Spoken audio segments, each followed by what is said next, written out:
Hi, everybody. Welcome to Atlantis Sharkweek.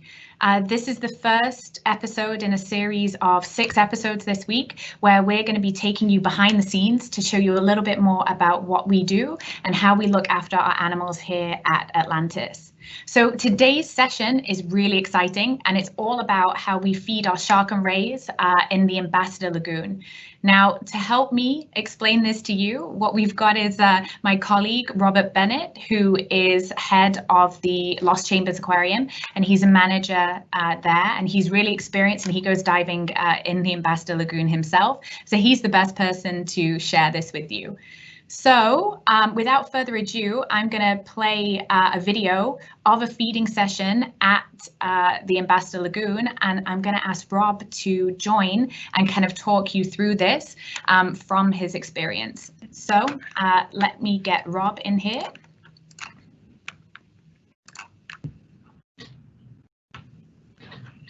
Okay, good afternoon. Hi, Rob. Thanks for joining today. You're welcome. So Rob, do you just want to introduce yourself and tell everybody a little bit more about what you do? Sure, yeah, so my name's Rob Bennett. I've been working at Atlantis for 12 years, and I look after the Ambassador Lagoon. So everything to do with the animals and the diving and anything that goes on inside that exhibit is down to me. Oh, that's fantastic. So I think we've got a video that I'm gonna play for everybody now. And this is a video of your team who are feeding in the Ambassador Lagoon. Do you want to tell us a little bit more about what people are seeing on the screen here? Sure, yeah. So this is one of my aquarists called Rene.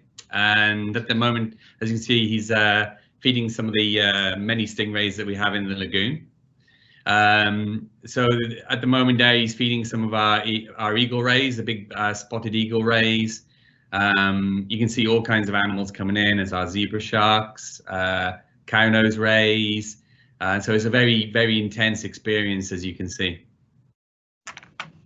Yeah, it looks absolutely amazing. What are you feeding them in there? I see a big bucket. What's in there? All right, so as you can see, some of our big guitar sharks coming into the feed as well. So we have a good mixture. We try and vary their diet as much as possible. They're just like humans. They enjoy a wide and varied diet. So we're feeding them squid, we're feeding them shrimp, mackerel, milkfish. And also we put in a little bit of shellfish as well. So they'll have some mussels and some crabs and lobsters, add a little bit of crunch to their diet as well. So it's a good, wide, varied diet for them. That looks great. What are some of the animals that people can see on the screen here? I see some kind of some stingrays and maybe some eagle rays coming in. What species do we have?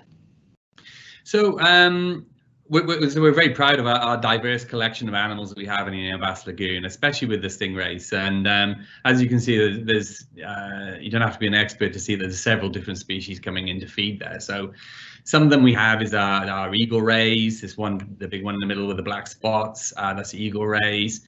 We have some of our cow nose rays, marble rays, honeycombs, and also see some of our big guitar sharks coming in as well.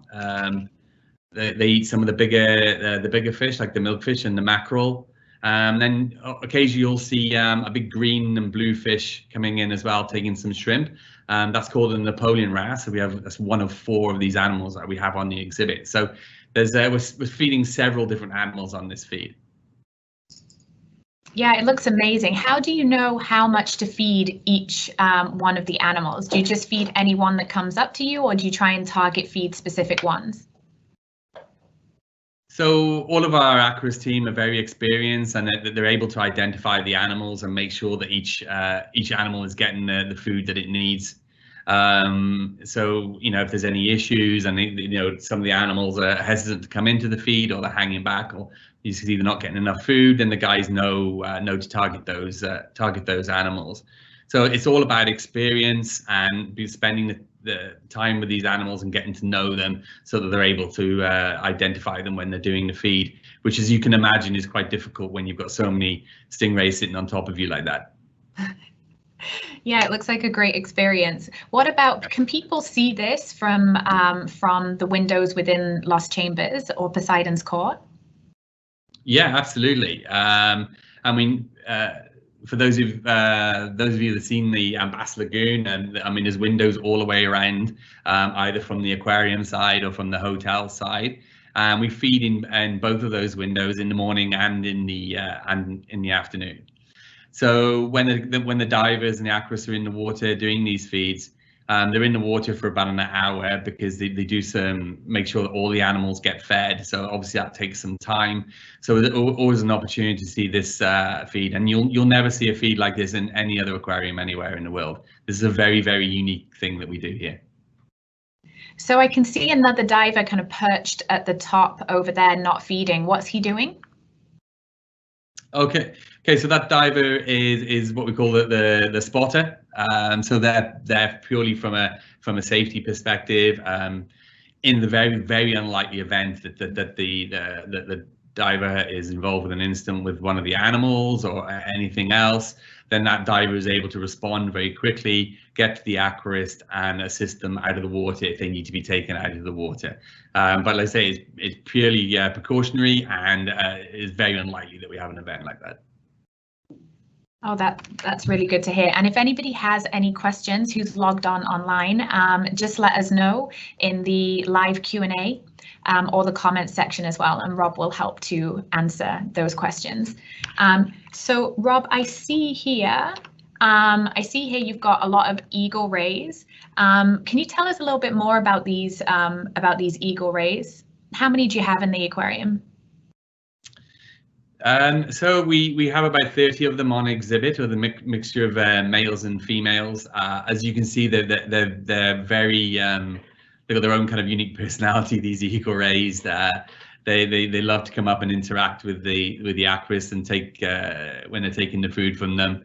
And some of them, so we have some really big ones that have nearly like a 2-meter wingspan, and going down to some very, very small ones as well.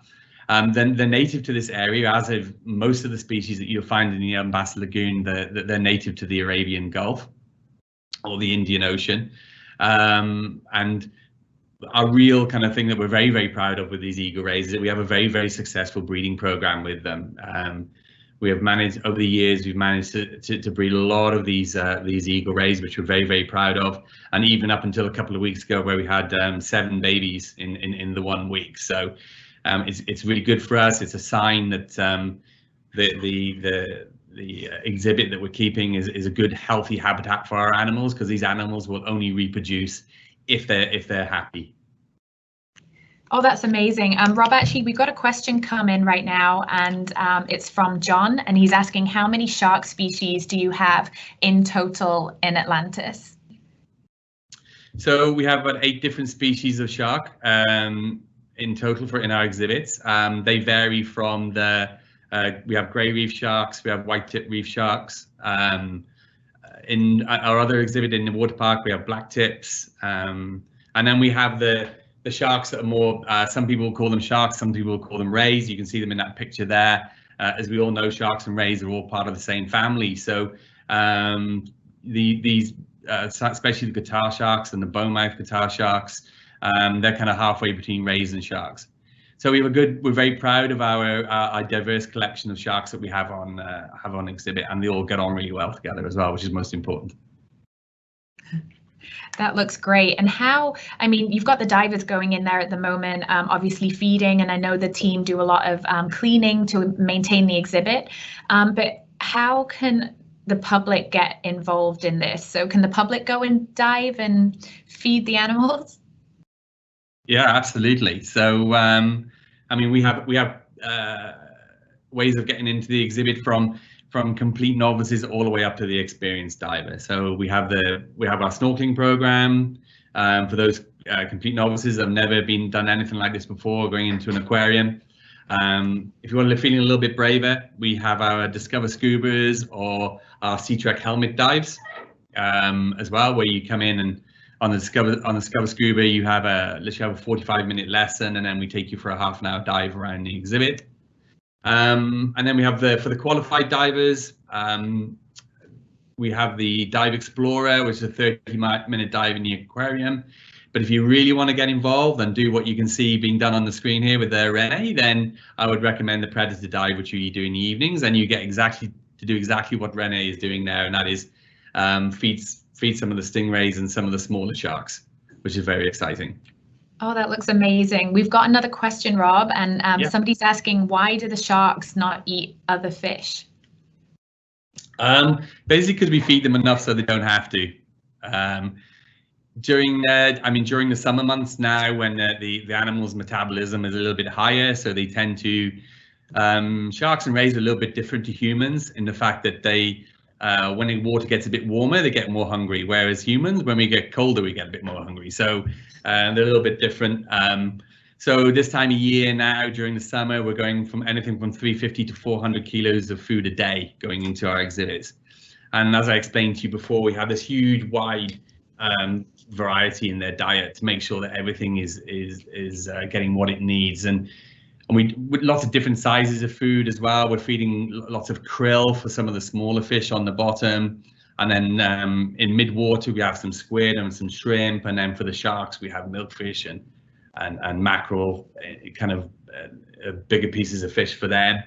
I've heard that there's a nice, they get restaurant grade quality seafood served to them. Yeah, we do. We don't scrimp. 5-star treatment for our guests and 5-star treatment for our fish. That's what we do at Atlantis. And I think one very important thing to point out with our animals is that the Ambassador Lagoon is a very natural habitat.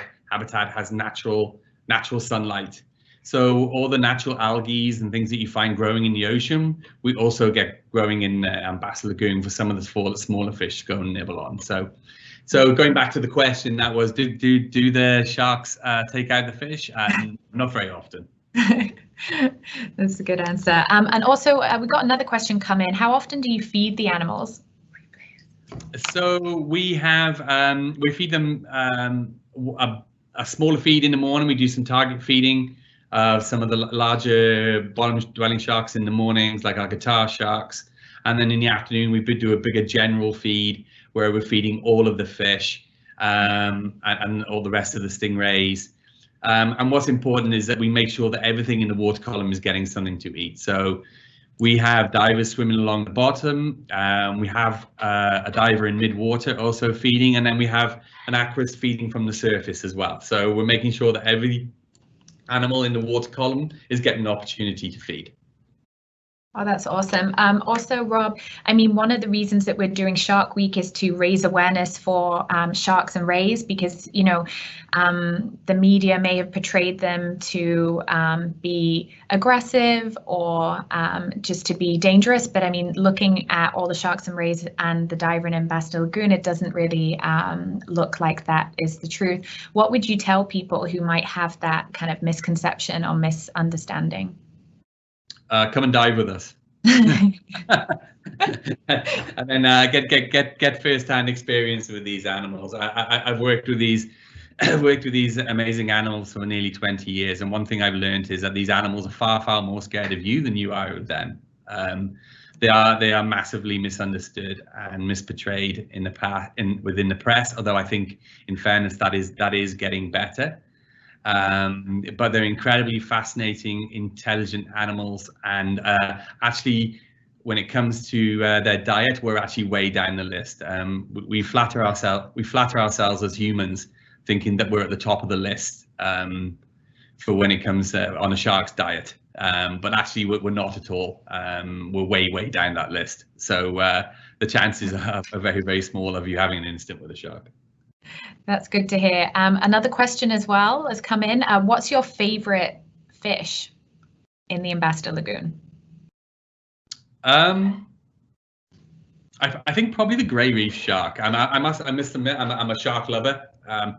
Sharks are my thing. So I would say the grey reef shark is probably my favorite. It's probably one of the nicest, if not the nicest looking shark. It's your very stereotypical shark, you know, steely grey, beady eyes, and lots of very sharp teeth. And that's probably would be my favorite from a shark perspective.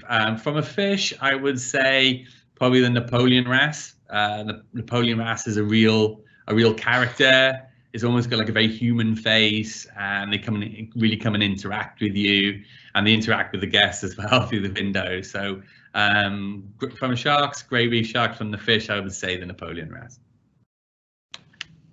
Oh, that's brilliant. And also, Rob, I know that we've got a lot of sessions this week, and tomorrow is a session about how we actually do our breeding program for some of our sharks in here, and how we do our release program with the local government agencies. Do we see any of those animals that we've released in this video? Yeah, absolutely. Yeah. So the eagle rays for a start, that's a good one. We've had a great success story working with the government agencies to release these animals. Also, the honeycomb rays as well that you see smothering ready. They look like a leopard skin, if you like. The honeycomb rays, eagle rays. Some of the Arabian carpet sharks, you don't see them so much in this video because they tend to hide away under some of the theming. But you know, this is what we're all about. Everyone that works here, we're all conservationists at heart. Otherwise, we wouldn't do what we do. And you know, when we release these animals, it's extremely rewarding for all of us, and it's important for the public to understand that these animals are in danger, and this is us doing our bit to try and stop that. That's fantastic. Thank you so much for joining us today, Rob, for that session. And thank you to everybody who has been asking questions. So what we're going to do is I'll just switch over. So what we're going to do is we're going to post this video so that you can share it and so other people can see it. And also we've got another session happening tomorrow. So tomorrow's session, as I mentioned before, is to do with our breeding program. So how the team kind of take care of baby sharks and rays, and how we eventually work with government agencies to release them. So same time tomorrow, 3 p.m. So tune in and we will see you there. Okay, have a great day, everybody.